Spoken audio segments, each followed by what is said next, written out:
हे आरोप करणारे महामूर्ख आहेत.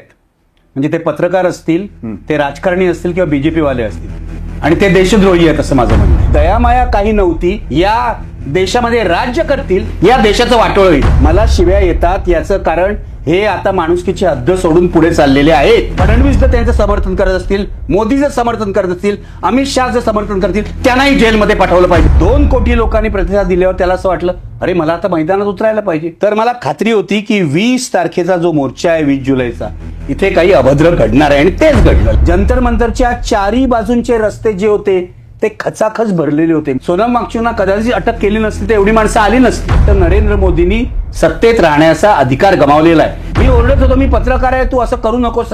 मला म्हणाला आयडेंटिटी कार्ड दाखवा. मी आय कार्ड काढायला हे केलं तर आणखीन धक्काबुक्की केली. माझा हा आरोप आहे, पोलिसांनी एक ट्रक भरून दगड का आणून ठेवले, कुणासाठी आणले? हे पोलिसांनी नक्की आणले ट्रक? 100%. हे सगळं कारस्थान जे होतं ते पूर्वनियोजित कारस्थान होतं. सत्ताधारी जर हिंस्त्र असतील तर पोलिसही हिंस्त्र होतात. भाजपवाले ना सत्तेच्या धुंदीमध्ये खलास झालेले आहेत, खलास. आणि वेळ आल्यावर मी यांची नावं घेऊन त्यांचा बुरखा फाडी. 1 लाख मुलांनी जर दगड उचलले असते तुमचं काय झालं असतं? तो धर्मेंद्र प्रधान आजही संसदेबाहेर जाताना दात काढत होता. असे निर्लज्ज लोक आहेत ते. माझी भीती गेली, त्याचं श्रेय बाळासाहेब ठाकरेंना आहे. रिक्षावाला म्हणाला दिल्लीमध्ये, अभी मोदी जी को जाना चाहिए. बंड होणार आहे या देशामध्ये. नमस्कार, लेट्सअप मध्ये आपल्या सर्वांचं स्वागत. जंतर मंतरवर विद्यार्थ्यांचं आंदोलन सुरू आहे. संपूर्ण देशभरातून विद्यार्थी इथे आले होते. कुठल्याही राजकीय पक्षाचं लेबल त्याला नव्हतं. तरी सुद्धा केंद्र सरकारने हे आंदोलन मोडून काढण्याचा प्रयत्न केला. तब्बल 5000 सुरक्षा रक्षक पोलीस या ठिकाणी होते. त्यांनी लाठीचार्ज केला, अनेकांची डोकी फुटली आणि अनेक हे आंदोलन उखडून टाकण्याचा प्रयत्न केला. सोनम वांगचुक यांना सकाळी 6 वाजता म्हणजे पडदे घेऊन रुग्णालयात दाखल केलं. आता या आंदोलनामुळे केंद्र सरकारला काय धोका होता, या आंदोलनामुळे कुणाला काय धोका होता हाही प्रश्न निर्माण होतोय. कारण नीटचा पेपर लीक झाला, तुमची जबाबदारी आहे, केंद्रीय मंत्र्यांनी राजीनामा दिला पाहिजे, अशी एक मागणी घेऊन हे आंदोलन सुरू होतं.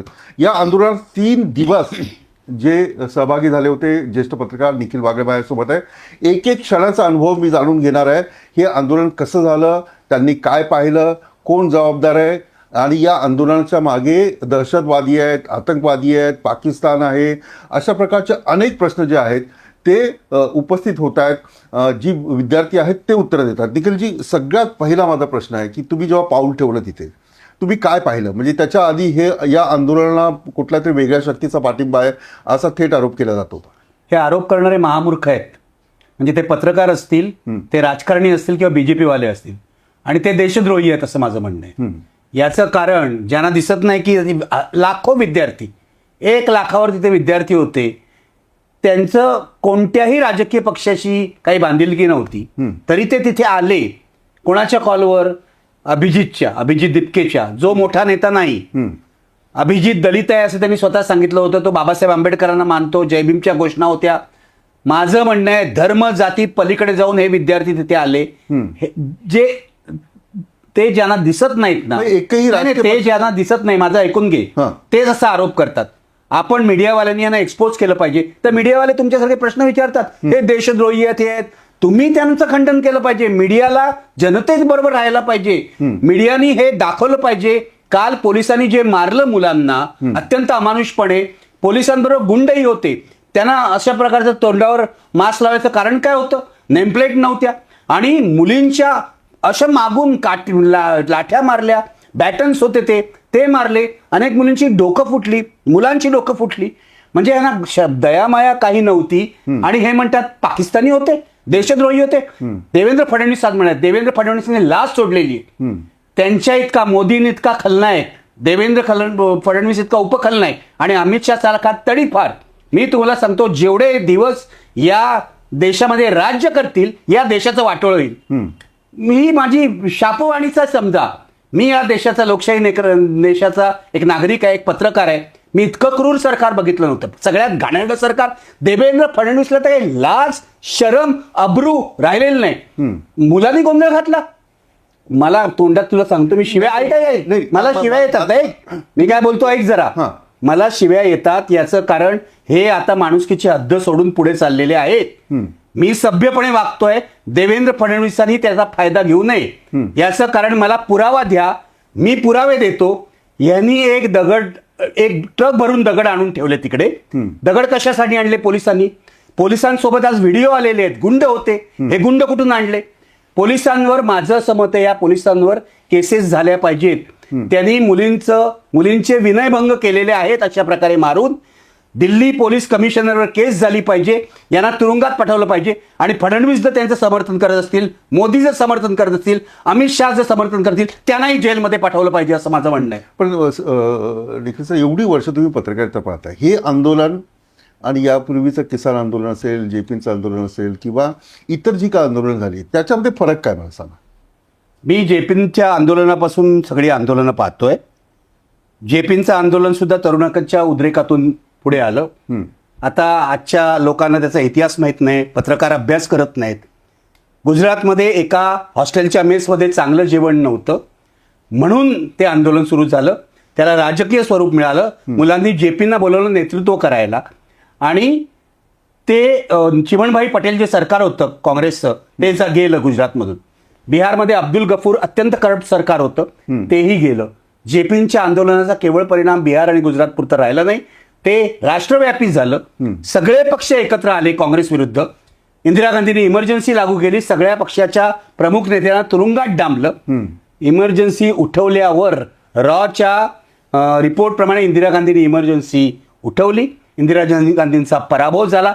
ही जन आंदोलनाची ताकद आहे. मी व्ही.पी. सिंगचं आंदोलनही बघितलं, बोफोर्सच्या प्रश्नावर झालेलं. त्याच्यातही तरुण मोठ्या संख्येने होते. जेव्हा जेव्हा तरुण रस्त्यावर उतरतो तेव्हा तेव्हा देशामध्ये परिवर्तन घडतं असा माझा अनुभव आहे. मी अण्णांचं आंदोलन बघितलं.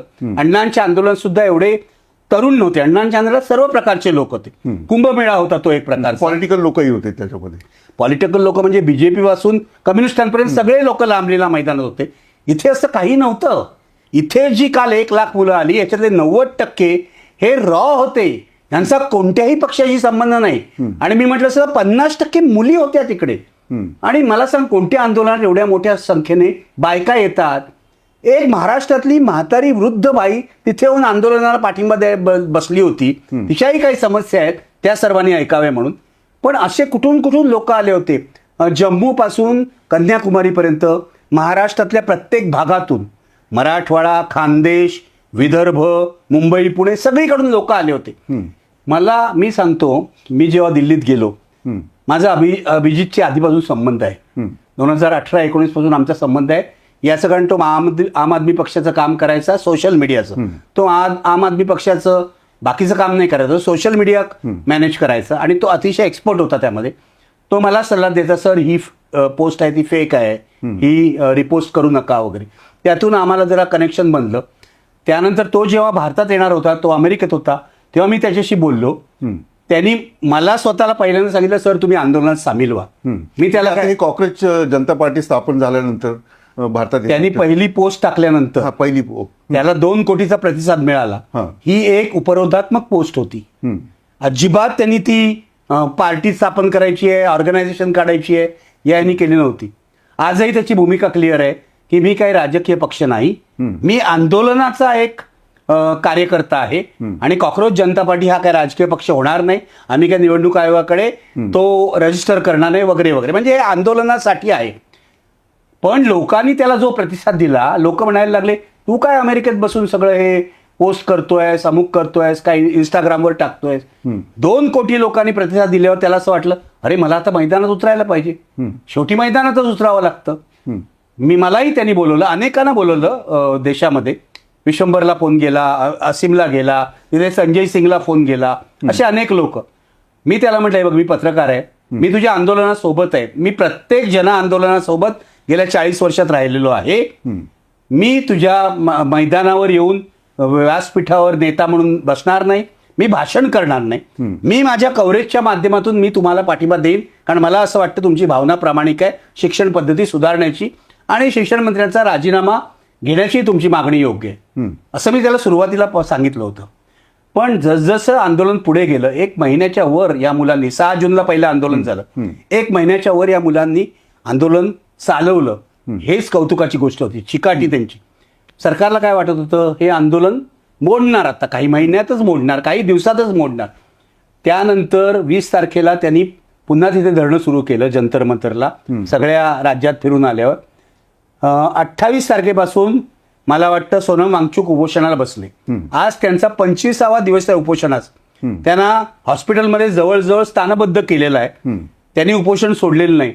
हे भयंकर कौतुकास्पद आहे. सोनम वांगचुक हा या निमित्ताने एक स्वच्छ चारित्र्याचा आणि नैतिकतेला मानणारा गांधीवादी नेता आपल्याला मिळालेला आहे.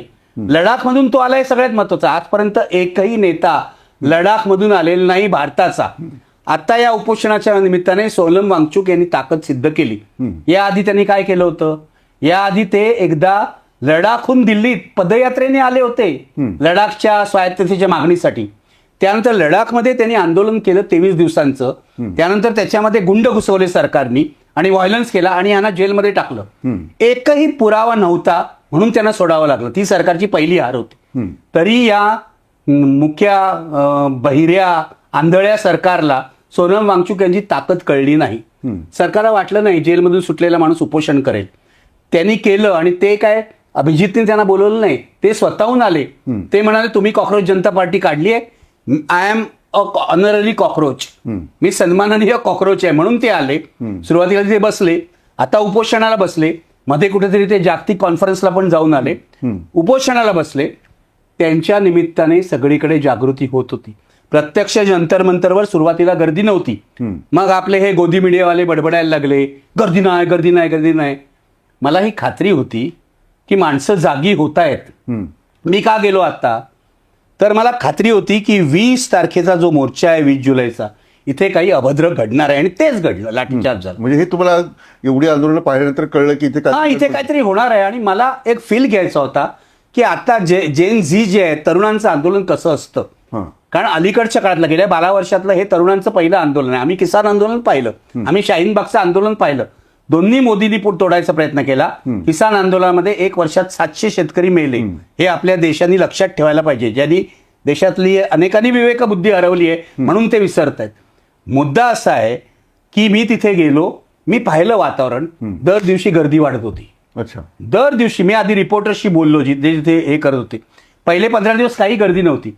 त्यानंतर प्रत्येक दिवशी गर्दी वाढत होती आणि शेवटच्या दिवशी इतकी तुफान गर्दी झाली या मोर्चाच्या आदल्या दिवशी की मैदान भरून घेतलं. 18 तारखेला तुम्ही 18 तारखेला नाही 19 तारखेला 20 तारखेला मोर्चा होता. इतकी तुफान गर्दी झाली. तेव्हाच मला मनात आलं की आता हे काय 15-20 हजारावर थांबत नाही. हे अधिक मोठी गर्दी होणार. मी त्यावेळेला अभिजित फिलिंग का आलं तुम्हाला? म्हणजे गर्दी मोठी होणार आहे कारण एकाही विद्यार्थ्याला माहित नाही की आंदोलन कसं करायचं असतं काय करायचं असतं. अरे विद्यार्थ्यांना माहित नाही पण माणसं जेव्हा जागृत होतात ना तेव्हा ती लोटू. आता मला परत येताना विमानात एक मुलगी भेटली.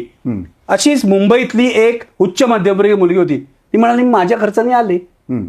अशी असंख्य मुलं गेली. मला माहितीये माझी भाची इरावती कर्णिक नाटककार आहे. मराठीतले एस्टॅब्लिश नाटककार आहे. तिने काल तिथे लाठा खाल्ल्या. ही पोरं का गेली? माझा मुलगा पत्रकार आहे. तोही तिथे होता. मुंबईतून तिथे गेला. अशी हजारो. म्हणजे तुम्हाला जर तुमचं काय म्हणतात ते ग्राउंडचा फील असेल ना पत्रकाराचं तुला माहिती आहे. तू पण आंदोलन कव्हर केली आहेस. तर ग्राउंडचा फील असेल तर हे कळतं की वातावरण तापलेलं आहे. मी काय म्हणत होतो मी काय म्हणत होतो राहुल गांधींनी यायला पाहिजे. मी अशासाठी सांगत होतो की मला कळत होतं की जनतेचा फील काय इथे माणसं येणार आहेत. पण मला इतकी माणसं येईल असं वाटत नव्हतं. मी तुला खरंच सांगतो. 15-20 हजार फार फार 25-30 हजार. लाख लोक 80,000 1 लाखापेक्षा काही लोक तर म्हणतात त्यापेक्षा जास्त होते. जंतर मंतरच्या चारी बाजूंचे रस्ते जे होते ते खचाखच भरलेले होते. मी तुला सांगतो मी घाबरलो जेव्हा ते लोक बाहेर आले. कारण 9 वाजताचा मोर्चा होता. मोर्चा नेहमी उशिरा होता तुला माहिती आहे. मला माहिती होतं 11ला सुरू होणार. पण पोलिसांनी गडबड केली. पोलिसांनी त्यामध्ये आदल्या दिवशी खूप आरफीएपणे आणून ठेवलं. त्यानंतर ते काय ते अश्रुधूर सोडण्याची नळकांड्या मग पाण्याच्या फवाराच्या गाड्या वगैरे असं खूप भीतीदायक वातावरण निर्माण केलं. पोलिसांना वाटलं मुलं पळून जातील. मुलांची संख्या दुसऱ्या दिवशी अधिक वाढली. सोनम वांगचुकना अटक केल्यावर अधिक मुलं तिथे आले. त्याचा मोठा परिणाम झाला. सोनम वांगचुकना कदाचित अटक केली नसती तर एवढी माणसं आली नसती. पण ती सरकारने हद्द केली होती. सोनम वांगचुकना ज्या पद्धतीने उचललं तू मगाशी म्हणाल अरे प्रेताला घालतात तसं पांढरं कापड तुम्ही त्यांच्यावर घातलं. मग कोण आहे हे? पार्थिव शरीर आहे मृतदेह काय आहे? सरकारचं म्हणणं काय? आज जिवंत माणसाला तुम्ही असं उचलता.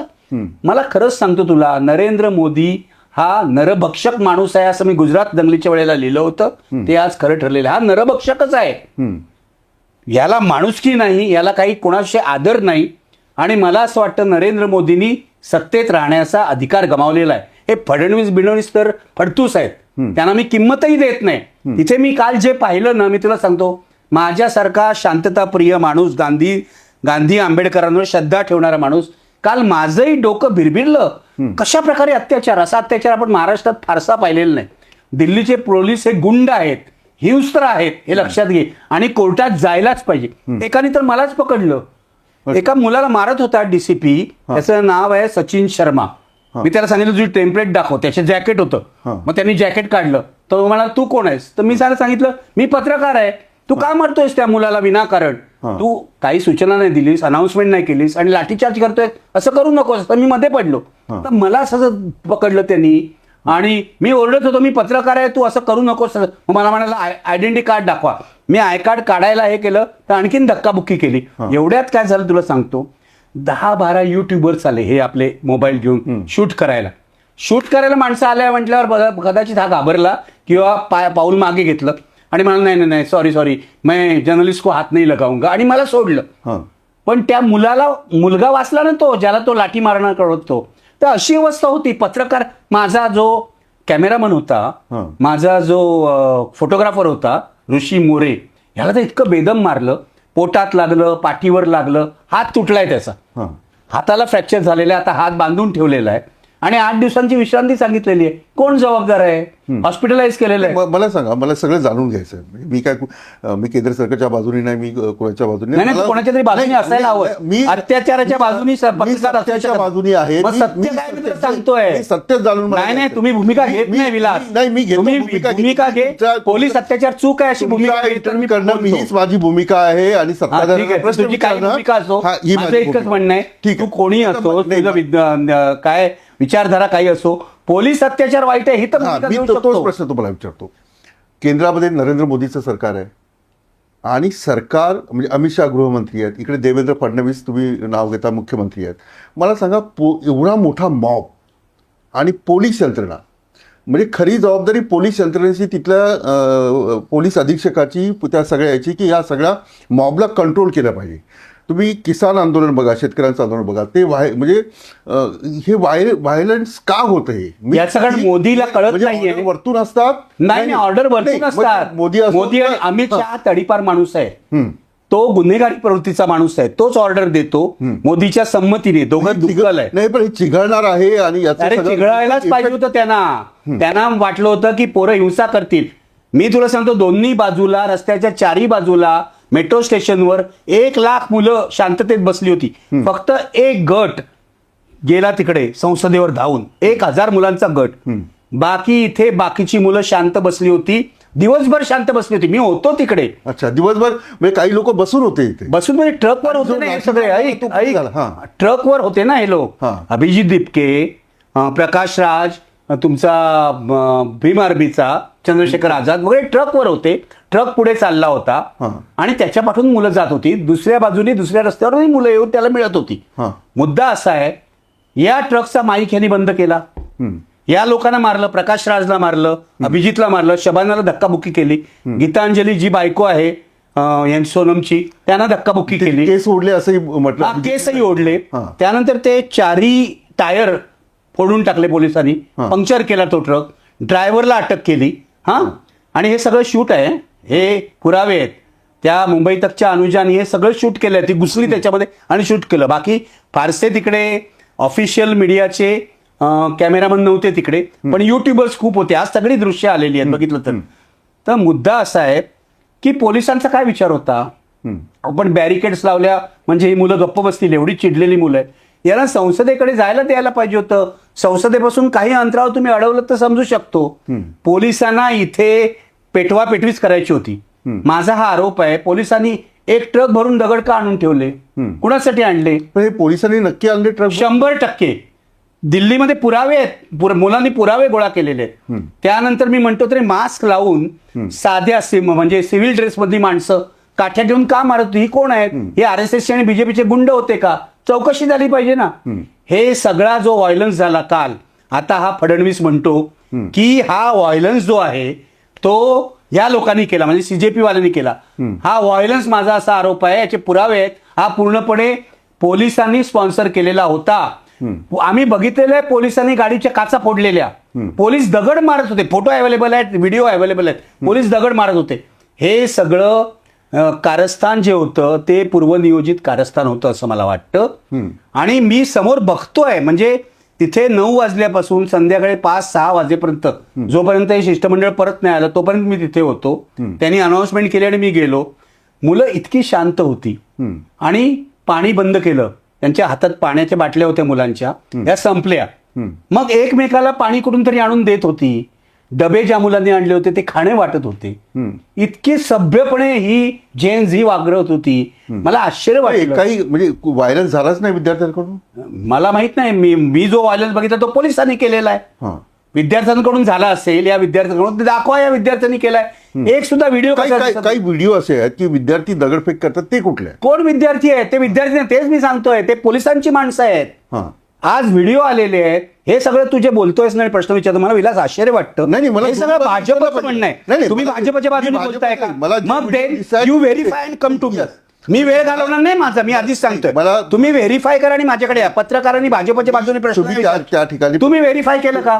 मला सांग, तू व्हेरीफाय केलंस का? का नाही व्हेरीफाय केलं? नाही, मी शांत होणार नाही. याचं कारण हे अमानवीय आहे. मी पोलिसाला हे मी म्हटलं, ते म्हटलं म्हणजे दाखवलं ना सगळ्यांनी. तुला काय वेगळं? आता हा जो बोलताय, तुम्ही दिल्लीला माणूस पाठवा. हे लेट्स अप जे चॅनल आहे त्या कुठे ना सांगा, योगेश कुठे मला ओळखतात, त्यांनी माझी मागे मुलाखत घेतली की तुम्ही दिल्लीला माणूस पाठवा, इन्व्हेस्टिगेट करा. पैसे लागतात त्याला, कोणी इन्व्हेस्टिगेट करत नाही बोलतंय. मी प्रत्यक्षदर्शी आहे म्हणून तुला सांगतोय ना, मला असे बोगस प्रश्न विचारूच नकोस. मी तुला आधीच सांगतो, ठीक आहे, तुम्ही कारण मी हे भयंकर बघून आलेलो आहे. मी अभूतपूर्व बघून आलेलो. माझा आता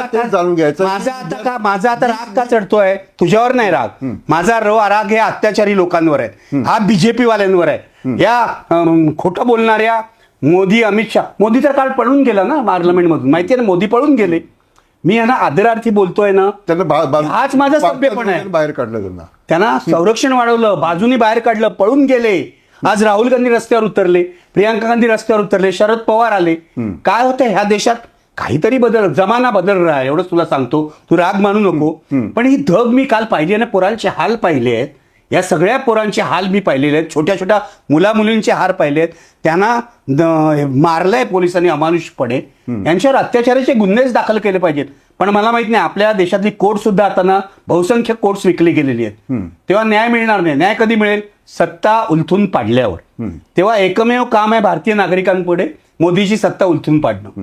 निखिलजी, एक साधा प्रश्न, मी पत्रकार म्हणून मला कधी असं झालं होतं की ज्या लाठ्यांनी विद्यार्थ्यांच्या पाठीवर, हातावर, दंडावर वार केला असेल त्यांनाही मुलं असतील, आणि कायदा जो आहे, कायद्याचं पालन करण्याची जबाबदारी पोलिसांची असते, तिथल्या एसपीची असते, डीसीपीची असते. त्यावेळेला त्यांच्या जाणीवा मेलेल्या असतात की वरतून जी ऑर्डर? तू त्यांना विचारणं, मला का विचारलं तू? होतं तुम्ही असं का होतं? म्हणजे विकले गेलेले आहेत ना, सत्ताधाऱ्यांना विकले गेलेले आहेत. काँग्रेसच्या जमान्यात पोलीस असे नव्हते. याचं कारण होते, अत्याचार करायचे. महाराष्ट्रातही पोलिसांनी अत्याचार केलेले आहेत, पण आता अधिक अत्याचार करतात, कारण ते सत्ताधाऱ्यांचे गुलाम झालेले आहेत. सत्ताधारी जर हिंस्त्र असतील तर पोलिसही हिंस्त्र होतात. हे जे ह्युमन राईट व्हायोलेशन झालंय त्याची दाद कुठे मागणार? मला वाटतं की त्या एका पोलिसाची बायको आली होती, व्हिडिओ फिरतोय सगळीकडे. ते म्हणाले माझा मुलगा पण इथे आहे आणि माझा जो नवरा आहे तो पोलिसात आहे, तो कदाचित आम्हाला रोखायला येईल पण आम्ही थांबणार नाही. ही भावना होती जनतेची. मी का म्हणतोय, जनतेचा प्रक्षोभ जो आहे तो काल मी बघितलाय, आणि हाल जे झालेले पोरांचे ते मी बघितले आहेत, म्हणून माझी ही तळतळ आहे. आणि हे फडणवीस काय माणूस आहे? म्हणजे यांची माणुसकी संपलेली आहे. हा जनावर झालेला आहे असं मला वाटतं. असं जर आरोप करत असेल, पाकिस्तानी म्हणतात तुम्ही आपल्या पोरांना लाज नाही वाटत का? मला वाटतं हे भाजपवाले ना सत्तेच्या धुंदीमध्ये खलास झालेले आहेत, खलास. यांची लायकी नाही. आणि तो कोण, नवनाथ बन नावाचा एक टुकार माणूस आहे, तो आता मी ऐकलं हे असं आहे, देशद्रोही आहे. अरे देशद्रोही पहिले तुम्ही आहात, कारण तुम्ही लोकशाही न मानता इथल्या तरुण पिढीवर लाठ्या चालवल्यात, अश्रुधूर चालवलात, आणि कदाचित उद्या गोळ्याही चालवल्या असतात. शेतकऱ्यांवर गोळ्या चालवल्याच त्यांनी. इतके शेतकरी मेले कसे? शेतकऱ्यांवर गोळ्या चालवल्यात. एक प्रश्न येतो की ही सगळी जी नवी पिढी आहे यांच्या मनावर काय परिणाम होईल? म्हणजे नीटचे पेपर लीक झालेले आहेत, काय परिणाम होईल? म्हणजे परिणाम म्हणजे ही तर खरी ताकद आहे ना. म्हणजे फ्रेंच राज्यक्रांती असेल ती युवकांनी केली. या जगातल्या ज्या काही क्रांती सगळ्या क्रांत्या युवकांनी केलेल्या आहेत. हे म्हाताऱ्यांनी बदलेल. कोणती क्रांती केलेली नाही. तर हे बदलेल म्हणजे नरेंद्र मोदी यांच्या हे बघ आता बदललं नाही. हां. मोदी हा एक निगरगट्ट माणूस आहे. मी नरराक्षस असा शब्द वापरला, हाच योग्य शब्द आहे. तो निगरगट्ट माणूस आहे. तो लोकांना प्रतिसाद देईल का नाही दिसेल 2 दिवसात. काल झुकले, सरकार झुकलं आणि बोलण्याला बोलवलं. मग आपले लोक म्हणतात नड्डाशी का बोललात? याच लोकांना पाठवायला पाहिजे मोदींशी बोलायला. नड्डाकडे तरी पाठवलं ना. आणि यांनी मागण्या स्पष्टपणे मांडल्या. सकाळी हे लोक काय म्हणत होते, आंदोलन असंच मागे घेणार. गीतांजलींनी सांगितलंय खोटं सगळं. पोलिसांचा प्रचार, पोलीस कालही तिथे मी बघितलेला आहे प्रचार करत होते की आंदोलन संपलेलं आहे. खोटा प्रचार. मी तर म्हणतोय यांची खाकी वर्दी उतरवलीच पाहिजे. आरपीएफ वाल्यांना घरी पाठवलं पाहिजे. अशा प्रकारे व्हिडिओ आहेत, घरी पाठवलं पाहिजे. नाहीतर राहुल गांधी किंवा प्रियांका गांधी किंवा या देशातल्या विरोधी पक्षांनी मोठा आज मोदींच्या घरासमोर केलं त्यांनी आंदोलन. पण काल सहभागी व्हायला पाहिजे होतं राजकीय पक्षांनी. काय? विरोधी पक्ष जे झाले की सहभागी? नाही, कालच्या याच्यामध्ये कालच्या याच्यात झाले की सहभागी. डावे पक्ष होते, वृंदा करत होत्या. सोनम वांगचुक यांना जेव्हा रुग्णालयात तेव्हाच मोठं करायला पाहिजे होतं असं मला वाटतं. त्याचा आणखी अधिक थोडा प्रभाव. तेव्हा राहुल गांधींनी, मला असं वाटतं राहुल गांधी मी पहिल्यापासून हे म्हणतोय, राहुल गांधी केवळ काँग्रेस पक्षाचे नेते नाहीत. राहुल गांधी हे विरोधी पक्ष नेते आहेत. विरोधी पक्ष नेतेपद हे पंतप्रधानाला समांतर पद आहे. तेव्हा राहुल गांधींनी आधीच सामील व्हायला हवं. पण बेटर लेट दॅन नेव्हर म्हणतात. ते आज त्यांना वाटलं, काही लोकांना उशिरा कळतं, आज त्यांना वाटलं आज आले, स्वागत आहे. त्यांचंही स्वागत इथे जंतर मंतर होईल. कारण हे तरुणांचं आंदोलन आहे.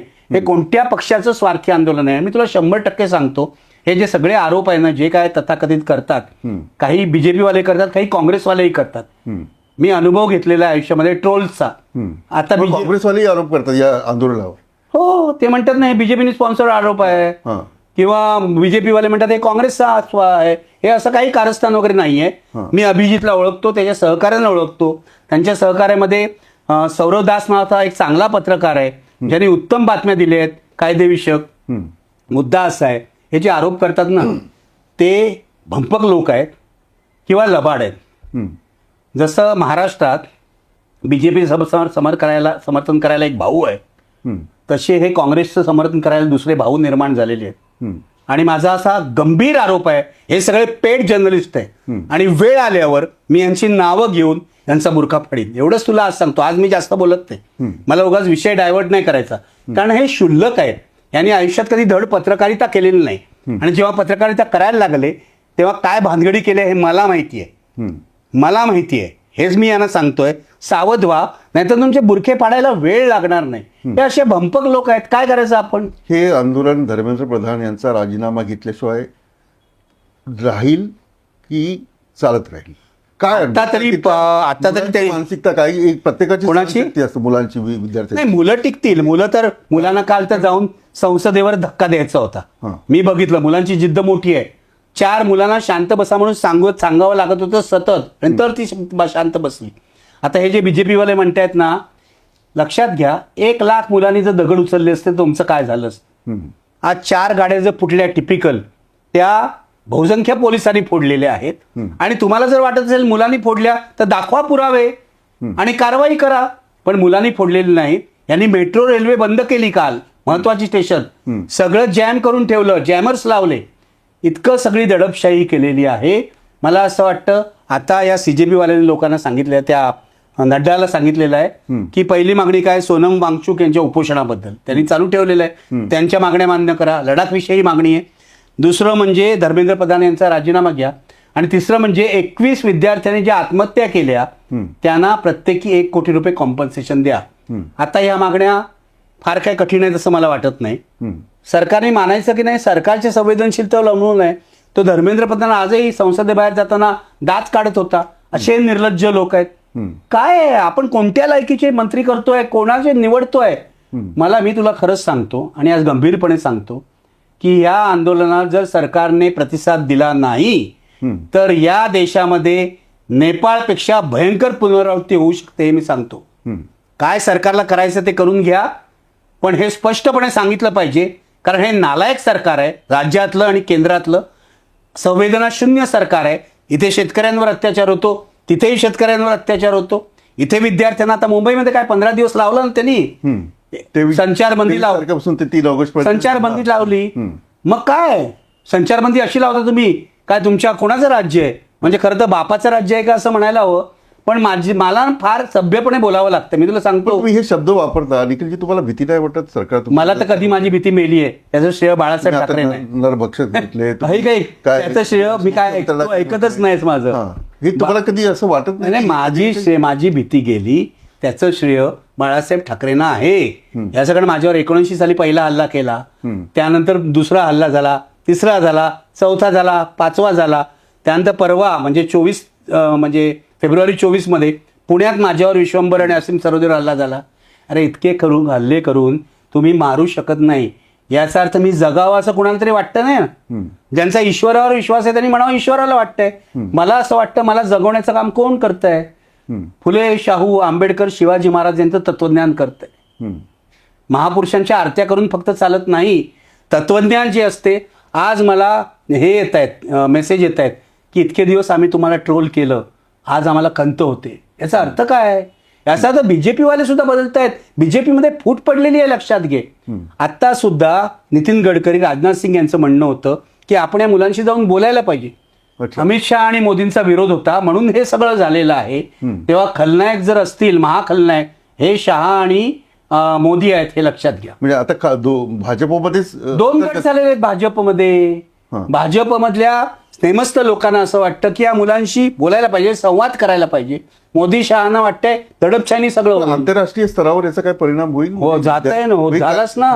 लंडनला निदर्शनं झाली, कॅनडात अनेक ठिकाणी निदर्शनं झाली, होतोय ना परिणाम. सोनम वांगचुक हा इंटरनॅशनल हिरो आहे.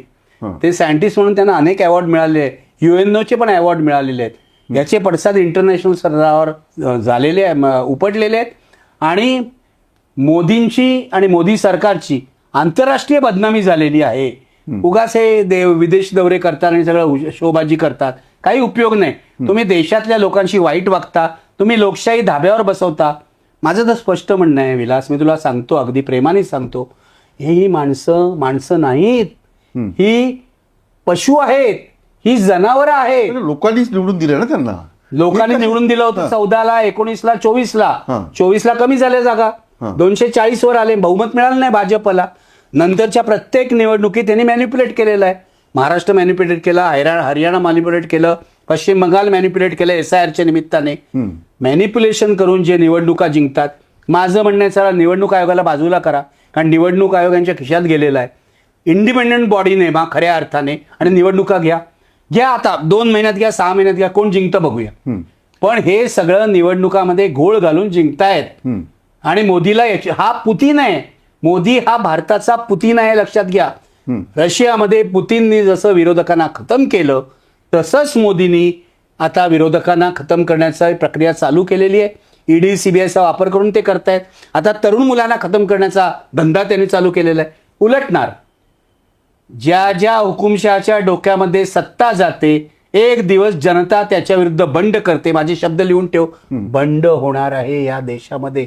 या बंडाची चाहूल मला दिल्लीत लागली, विजलास, लक्षात ठेव, या बंडाची चाहूल.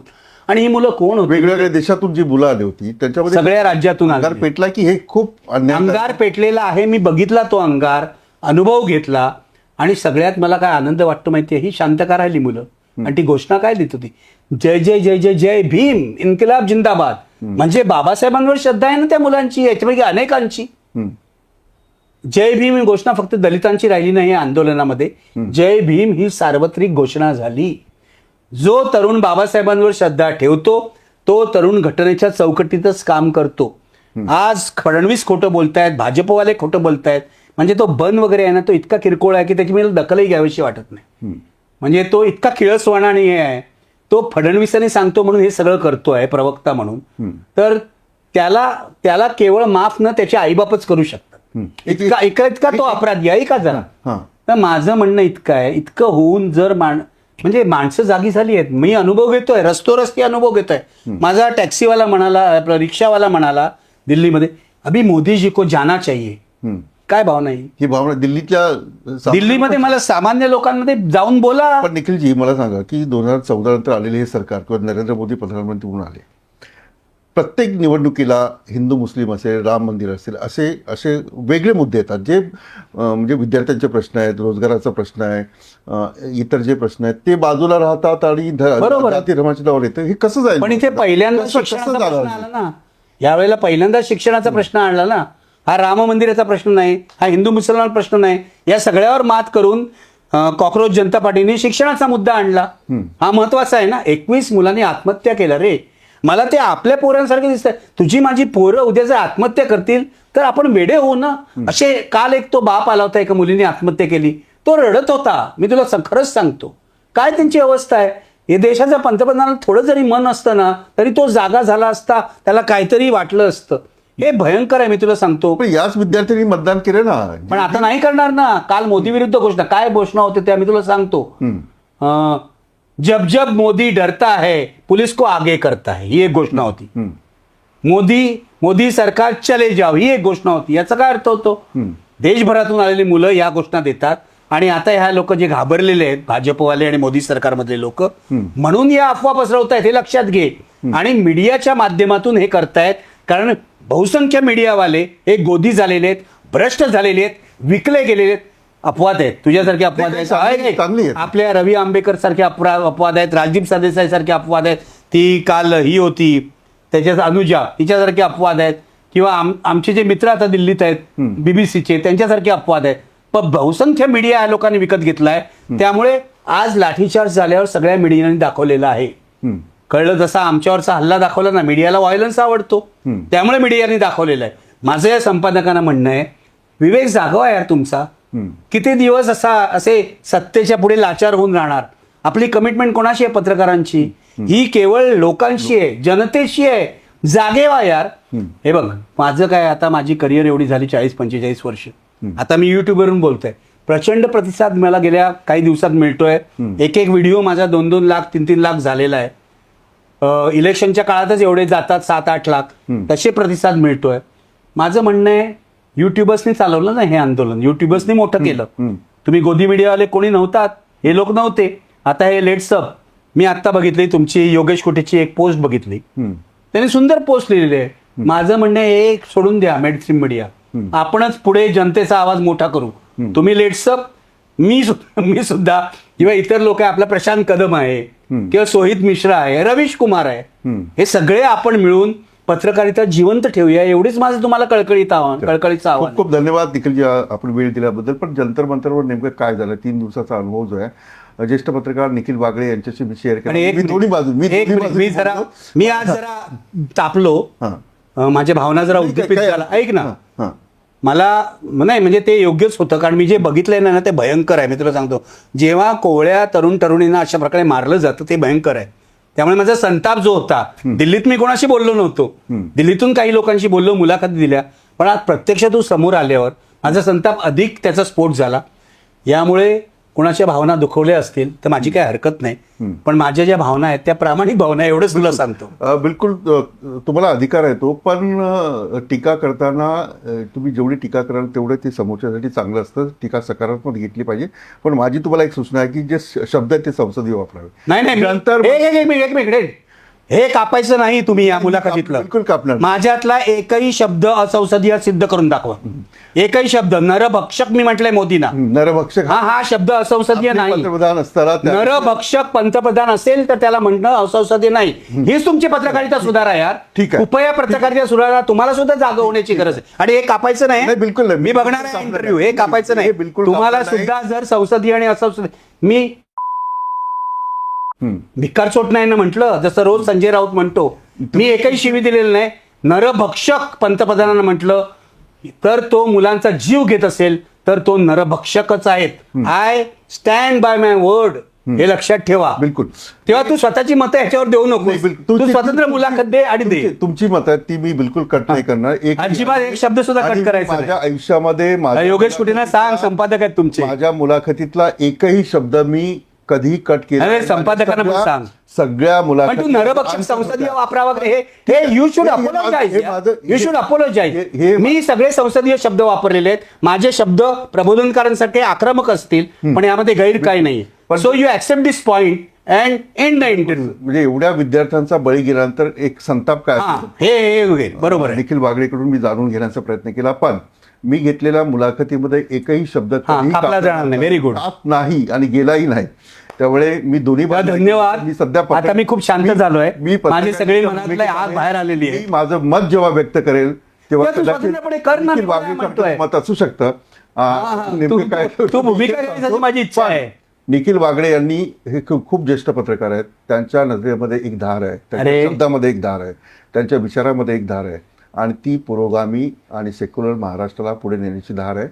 डॉक्टर बाबासाहेब आंबेडकर यांचं संविधान कशा प्रकारे वापरलं पाहिजे सत्ताधाऱ्यांनी, विरोधकांनी आणि सामान्य माणसाने ही सांगण्याची कला आणि जाण त्यांना आहे. त्यामुळे मी आता शेवटी आपण निखिल वागळे एवढा संघर्ष झाला, एवढ्या- हस्तांदोलन तरी कर. म्हणून त्यांचं मी जाणून घेण्याचा प्रयत्न हातात केला. हात मिळव. चला, थँक्यू व्हेरी मच विलास. मी इथेच थांबतो. आपण